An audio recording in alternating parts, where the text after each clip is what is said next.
অপু আর প্রিয়া চাহিদা মিটিয়ে উঠে বসে তাড়াহুড়ো করে দুজনেই কাপড় পরতে ব্যস্ত হয়ে পড়ল। এমন সময় প্রিয়া তার শরীরের কাপড় ঠিক করতে করতে বলল, আচ্ছা অপু, আমরা যে প্রতিনিয়ত স্বামী স্ত্রীর মতো এসব করে যাচ্ছি, তারপর যদি তুমি আমাকে বিয়ে না করো তাহলে আমার কি হবে? প্রিয়ার মুখে এমন কথা শুনে অপু প্রিয়ার কপালে একটা চুমু এঁকে দিয়ে বলল, পাগলের মতো কি বলছে এসব প্রিয়া? আমি তোমাকে বিয়ে না করে অন্য কাউকে বিয়ে করতে পারবো না কোনোদিন। প্রিয়া বিষণ্ণ দুচোখে অপুর দিকে চেয়ে বলল, মাঝে মাঝে আমার খুব ভয় হয়, কিন্তু কেন ভয় হয় তা জানি না। হঠাৎ করেই তোমাকে হারিয়ে ফেলার ভয় যেমন আমাকে হলপ করে ফেলে, তেমনি যখন তুমি আমার পাশে আসো ঠিক আমি যেন তখন স্বস্তি ফিরে পাই। অপু, আমার মাথায় হাত রেখে আমাকে কথা দাও, কখনো আমাকে ছেড়ে যাবে না। অপু প্রিয়ার মাথায় হাত রেখে বলল, এই যে আমি তোমার মাথায় হাত রেখে বললাম আমি কখনো তোমাকে ছেড়ে যাব না, যাব না, যাব না। এবার তাড়াতাড়ি চলো, সন্ধ্যা হয়ে আসছে, বেশি লেট হলে তুমি কাল আবার বের হতে পারবে না। প্রিয়া অপুর কথা মতো ঠিক আছে বলে তাড়াহুড়ো করে শরীরের কাপড় ঠিক করে দুজন একসাথে হোটেল রুম থেকে বেরিয়ে গেল। প্রিয়া বেডরুমে শুয়ে আছে। এমন সময় প্রিয়ার মা ইমা বেগম বেডরুমে প্রবেশ করে প্রিয়ার মাথার পাশে বসে মাথায় হাত বোলাতে বোলাতে বলল, কিরে মা, এই অবেলায় শুয়ে আছিস যে? তোর কি শরীর খারাপ করেছে নাকি আবার? না মা, আমার কিছু হয়নি, একদমই ভালো লাগছিল না, তাই শুয়ে আছি। ইমা বেগম বলল, প্রিয়া, কাল তুই বাসায় থাকিস। ঘটক ফাহিম আমাকে ফোন করে বলেছে কাল তোকে দেখতে আসবে। আমি প্রথমে মানা করে দিয়েছিলাম, পরে যখন ছেলের পরিবার সম্পর্কে জানতে পারি তখন আমি আবার রাজি হয়ে যাই। ছেলেটা দেখতেও অনেক হ্যান্ডসাম, পরিবারটা অনেক ছোট। তোকে যদি এই পরিবারে বিয়ে দিতে পারি তাহলে আমার মনে হয় তুই তোর বাকিটা জীবন সুখে শান্তিতেই কাটাতে পারবি। ইমা বেগমের মুখে এমন কথা শুনে প্রিয়া চমকে ওঠে। প্রিয়া এই মুহূর্তে কি করবে কিছুই বুঝতে পারছে না। ইমা বেগম আবারও বলতে লাগলো, যদি তোকে একটা ভালো ঘরে বিয়ে দিতে পারি তবে হয়তো আমি একটু শান্তিতে মরতে পারবো। ইমা বেগম একটার পর একটা কথা বলেই যাচ্ছে, আর প্রিয়া ভাবছে এখন সে কি করবে। মায়ের কাছে কি বলে দিবে সে একজনকে পছন্দ করে, নাকি মায়ের পছন্দ করা ছেলের সাথে দেখা করবে?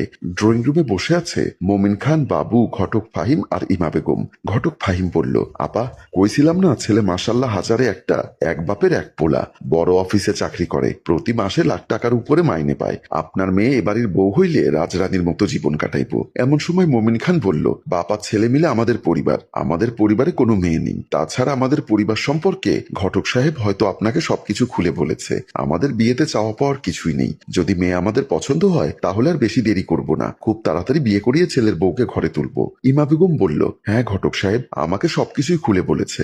ঘটক সাহেবের মুখে আপনাদের কথা শুনেই তো আপনাদের আসতে বললাম। তাহলে আপনারা বসুন, আমি আমার মেয়েকে নিয়ে আসি। বলে ইমা বেগম প্রিয়াকে আনার জন্য ড্রয়িং রুম থেকে বেরিয়ে গেল।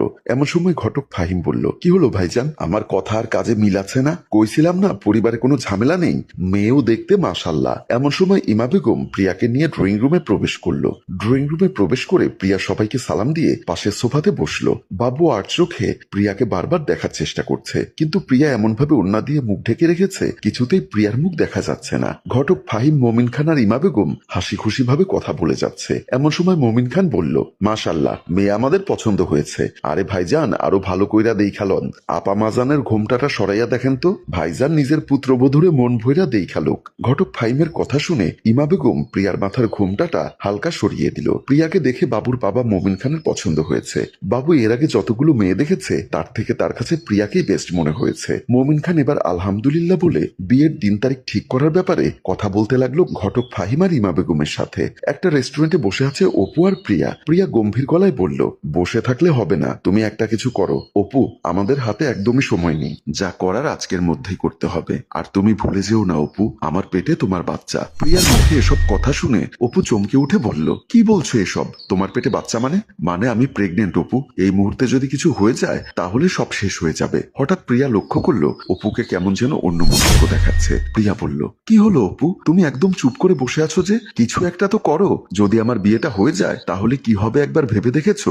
আরে পাগলি, এসব নিয়ে একদমই টেনশন করো না, এখনো তো আরো 3-4 দিন বাকি আছে। তুমি তোমার সাইড কন্ট্রোল করো, আর বাকিটা আমি দেখে নিব। ঠিক আছে, তাহলে তুমি এখন যাও, আর আমাকে তোমার সব আপডেট জানিয়ে দিও। ঠিক আছে লক্ষ্মী সোনা, তুমি একদমই টেনশন করো না, আমি দেখছি।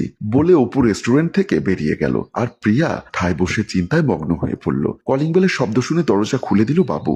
বাবু দরজা খুলে দেখতে পেল দরজার সামনে দাঁড়িয়ে আছে তার হবু বউ প্রিয়া। প্রিয়াকে এমন ভাবে দাঁড়িয়ে থাকতে দেখে বাবু কিছুটা অবাক হয়। বাবু জিজ্ঞাসা করে, আরে আপনি কোনো কিছু না জানিয়ে হুটহাট আমাদের বাসায় চলে আসলেন যে? প্রিয়া বলল, আসলে খুব ইম্পর্টেন্ট একটা জিনিস আপনার সাথে শেয়ার করতে চাই, তাই কাউকে কিছু না জানিয়ে হুটহাট করে চলে আসলাম। ও আচ্ছা, বুঝতে পেরেছি, তাহলে আসুন, ভেতরে আসুন। না, আমি ভেতরে যাব না, আমার হাতে সময় খুব কম। ঠিক আছে, তাহলে বলুন কি বলতে চাচ্ছেন। আসলে বিষয়টা নিয়ে কি করে যে বলি কিছুই বুঝতে পারছি না, তবুও আপনাকে আমি সহজ ভাষায় বলছি, আপনি আমাদের এই বিয়েটা ভেঙে দিন। আমি আপনাকে বিয়ে করতে পারবো না, কারণ আমি অন্য একজনকে পছন্দ করি। প্রিয়ার মুখে এমন কথা শুনে বাবু চমকে ওঠে। বাবু এই মুহূর্তে কি করবে, বাবাকে সে কি বলবে ভেবে পাচ্ছে না। একদিকে সবাইকে দাওয়াত করা হয়ে গেছে, অন্যদিকে প্রিয়াকে তার বাবা মমিন খান পছন্দ করেছে। তারপরও বাবু আমতা আমতা করে বলল, কি বলছেন আপনি এসব? বিয়ের দিন তারিখ ঠিক হয়ে গেছে, সবাইকে দাওয়াত করা প্রায় শেষ, এই মুহূর্তে বিয়ে ভেঙে দিব মানে কি? দেখুন বাবু সাহেব, আমি আপনার ভালোর জন্য বলছি। প্রিয়ার মুখে এমন কথা শুনে বাবু উত্তেজিত হয়ে পড়ল। এই কথাটা আপনি আজকে বলছেন কেন? সেদিন কি আপনার মুখে তালা লাগানো ছিল? বাবু সাহেব, উত্তেজিত হবেন না, যা হবার হয়ে গেছে। আমি চাই এই বিষয়টা নিয়ে আর কোনো বাড়াবাড়ি না করে এখানে বিষয়টা ক্লোজ করে দিতে। প্রিয়ার মুখে এমন কথা শুনে বাবু চুপচাপ মাথা নিচু করে দাঁড়িয়ে থেকে কিছু একটা চিন্তা করে বলল, ঠিক আছে যান, আপনি যা চাচ্ছেন তাই হবে, বলে প্রিয়ার মুখের উপর দরজা বন্ধ করে দিয়ে বাবু তার রুমের দিকে চলে যায়। প্রিয়া ড্রয়িং রুমে ফোনে কার সাথে যেন কথা বলছিল। এমন সময় ড্রয়িং রুমে প্রবেশ করে ইমা বেগম চিৎকার করে বলতে লাগলো, তুই আমার মান সম্মান সব ধূলিসাৎ করে দিয়েছিস। তুই বিয়ে করবি না সেই কথাটা আমাকে না বলে বাইরের মানুষকে বললি তোর অন্য একটা ছেলেকে পছন্দ, আমাকে এতদিন বলিসনি কেন?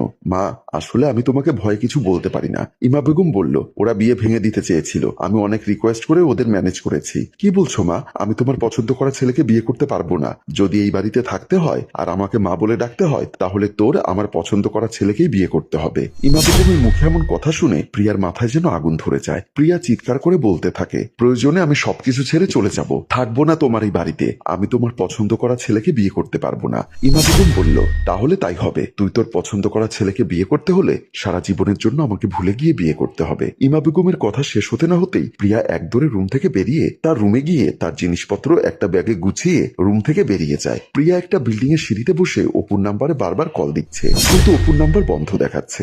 এখন প্রিয়া কি করবে কিছুই বুঝতে পারছে না। বাসা থেকে মায়ের সাথে সব সম্পর্ক ছিন্ন করে বেরিয়ে এসেছে। প্রিয়া কোনো কিছু চিন্তা না করতে পেরে সিঁড়ি থেকে উঠে আস্তে আস্তে দরজার কলিং বেল টিপতে লাগলো। কলিং বেলের শব্দ শুনে দরজা খুলে দিল 12-13 বছরের একটা মেয়ে তানিশা। তানিশা দরজা খুলে প্রিয়াকে দেখে অবাক হয়ে জিজ্ঞাসা করলো, কি আপনি, কাকে চাচ্ছেন? প্রিয়া কাঁপা কাঁপা গলায় বলল, আমার নাম প্রিয়া, আপনাদের পাশের ফ্ল্যাটে অপু নামে যে ছেলেটি থাকতো সে এখন কোথায় আছে বলতে পারবেন? পাশের ফ্ল্যাটে যে আঙ্কেলটি থাকতো সে আঙ্কেলটি তো একটা খারাপ লোক, প্রতিদিনই রাতে নেশা করে বাসায় ফেরে। এ নিয়ে ভাড়াটিয়াদের অনেক অভিযোগ ছিল তার নামে। বাসার মালিক যখন তাকে সতর্ক করতে এসেছিল তখন বাসার মালিকের সাথেও খারাপ ব্যবহার করেছে। প্রিয়া বলল, বুঝতে পেরেছি, কিন্তু এখন তার ঘর তালামারা কেন? সে কোথায় আছে তুমি কি জানো? তানিশা বলল, তাকে আজ সকালে পুলিশে ধরে নিয়ে গেছে। সে মেয়েদের সাথে ভালোবাসার নাটক করে মেয়েদের ব্যবহার করে টাকা পয়সা সবকিছু হাতিয়ে নেয়। পুলিশ আঙ্কেলরা বলেছে সে নাকি টাকার জন্য মানুষ করতে পারে। সেই বিল্ডিং এ ছদ্মবেশে অনেকদিন ধরে লুকিয়েছিল। আজ সকালে পুলিশ অভিযান চালিয়ে তাকে গ্রেপ্তার করেছে। তানিশার মুখে এমন কথা শুনে প্রিয়া ধপ করে মাটিতে বসে পড়ে। যে অপুকে ভালোবেসে প্রিয়া মায়ের সাথে খারাপ ব্যবহার করে বাসা থেকে বেরিয়ে এসেছে, বাবুর সাথে বিয়ে ভেঙে দিয়ে অপুর সাথে সংসার করবে বলে সবকিছু ছেড়ে প্রিয়া এখন রাস্তার পথিক। অন্যদিকে প্রিয়া এখন প্রেগনেন্ট। এই মুখ নিয়ে কি করে সে তার মায়ের সামনে দাঁড়াবে? কি করেই বা সমাজের সামনে দাঁড়াবে অনাগত বাচ্চার পরিচয় নিয়ে? সম্মানিত ভিউয়ার্স, জীবনে যাই কিছু করুন না কেন, অন্তত মা বাবার সাথে সম্পর্ক খারাপ করবেন না। যখন আপনি সবকিছু হারিয়ে নিঃস্ব হয়ে যাবেন তখন বুঝতে পারবেন মা বাবা জীবনে কত বড় সম্পদ।